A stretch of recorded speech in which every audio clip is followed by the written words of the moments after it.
अब तक हम बात कर चुके हैं इन्वायरमेंटल सैंपल्स की, ब्यूटी सैलून्स के सैंपल्स की और फूड्स की। तो अब हम बात करते हैं हॉस्पिटल्स की। अगर आपका इंटरेस्ट मेडिकल साइड पर है तो आप ये कर सकते हैं कि हॉस्पिटल में भी अपनी रिसर्च कंडक्ट कर सकते हैं। हॉस्पिटल में तो आए दिन ही सैंपल आ रहे होते हैं। यूरिन सैंपल है, स्पूटम है, ब्लड सैंपल है, पस है, CSF है। तो वहाँ पर आए जाने वाले सैंपल्स में बहुत से माइक्रोबियल स्पीशीज़ आपको मिल जाएंगी।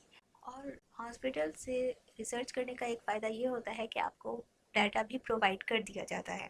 तो आप ये कर सकते हैं कि एक ही सैंपल में डिफरेंट माइक्रोब्स को स्टडी कर लें।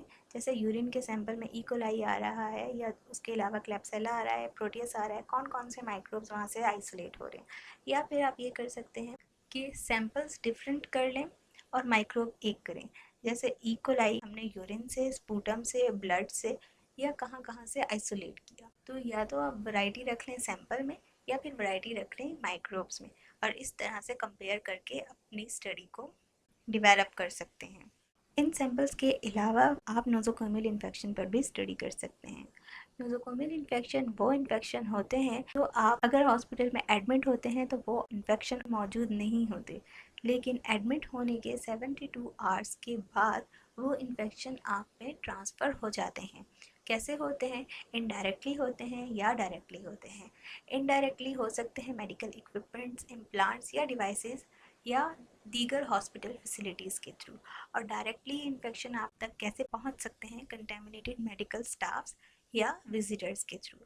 क्योंकि हॉस्पिटल में आने वाले पेशेंट की इम्यूनिटी लो होती है तो इन माइक्रोब्स के इन्फेक्शन की वजह से उसकी हालत बिगड़ सकती है। अब आप ये सोच रहे होंगे कि 72 आवर्स तक अगर एक बंदा रहा है तो उसमें ये इन्फेक्शन ट्रांसफ़र हो रहे हैं। तो हॉस्पिटल स्टाफ जो कि हर वक्त ही तकरीबन हॉस्पिटल में पाया जाता है, क्या इनको इन इन्फेक्शंस का ख़तरा नहीं है?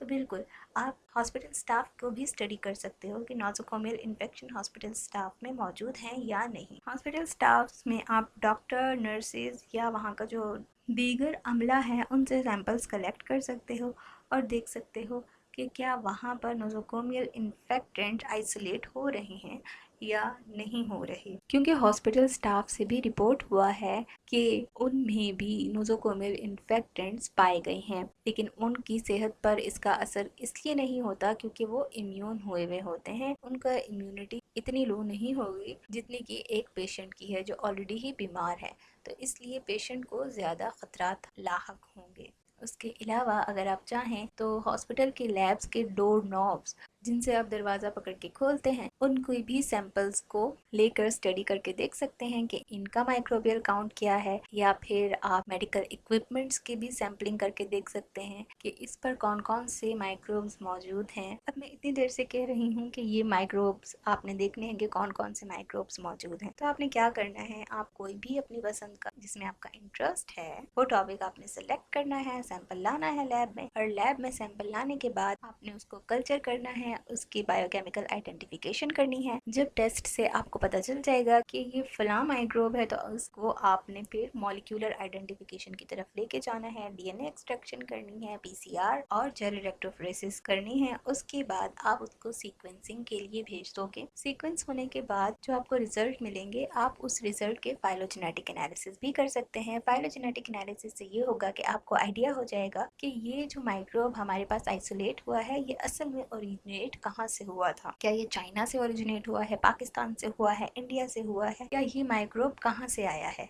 इसके डिसेंडेंट क्या थे, इसके आबाओ अजदाद कौन थे। तो उससे आपको काफ़ी हेल्प मिल जाती है। अगर वो कोई पैथोजेनिक स्ट्रेन है तो आपको ये हेल्प मिलेगी कि इस पैथोजेनिक स्ट्रेन के अगेंस्ट कौन कौन से ट्रीटमेंट्स हम इस्तेमाल कर सकते हैं या फिर कौन सी एंटीबायोटिक्स इसके अगेंस्ट इफेक्टिव रहेंगी, इसके जीन में किस तरह से चेंजेस आई हैं, कैसे ये माइक्रोब इवॉल्व हुआ है। तो आपको फर्दर ये इंफॉर्मेशन मिलेगी। और अगर कोई बेनिफिशियल माइक्रोब आपने आइसोलेट कर लिया है तो आप उसको देख सकते हो, उसको स्टडी कर सकते हो। आपको पता चलेगा कि आप फर्दर इनको कहाँ पर यूज़ कर सकते हो, किस प्रोडक्ट में यूज़ कर सकते हो।